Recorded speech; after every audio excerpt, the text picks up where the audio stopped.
Hi అండి, welcome to my channel. వచ్చిన జీతం వచ్చినట్టే అయిపోతుంది. ఇంట్లో అనవసరపు ఖర్చులు పెరిగిపోతున్నాయి. ఒక్క రూపాయి కూడా ఇంట్లో నిలబడట్లేదు అని బాధపడే వాళ్ళకి ఒక చిన్న రెమెడీ అండి. ఇవి తెల్ల ఆవాలండి. తెల్ల ఆవాలంటే తెల్లగా ఉండవండి, పసుపు రంగులోనే ఉంటాయి. కానీ పిలవటం తెల్ల ఆవాలని పిలుస్తామండి. ఇవి మన పూజ గదిలో పెట్టుకుంటే చాలా మంచిదండి. మీరు అబ్జర్వ్ చేయండి, తీసుకొచ్చి పెట్టుకోండి. అసలు ఆవాలనే ఎన్ని సంవత్సరాలైనా కూడా అట్లాగే ఉంటాయండి. దానికి పాడవటం కానీ, చిన్న పురుగు పట్టడం కానీ అలా ఏమి ఉండదండి. ఎన్ని సంవత్సరాలైనా అంతే చక్కగా ఉంటాయండి.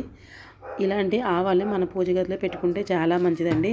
అంతేకాకుండా గురుబలం తక్కువగా ఉంది అనుకుంటే కనుక వాళ్ళు ఒక చిన్న క్లాత్లో కొంచెం ఆవాల్ని వేసి ఒక మూటలా కట్టుకుని మన ఇంటి సింహద్వారానికి వెనక కానీ లోపల కానీ కట్టుకోవాలండి.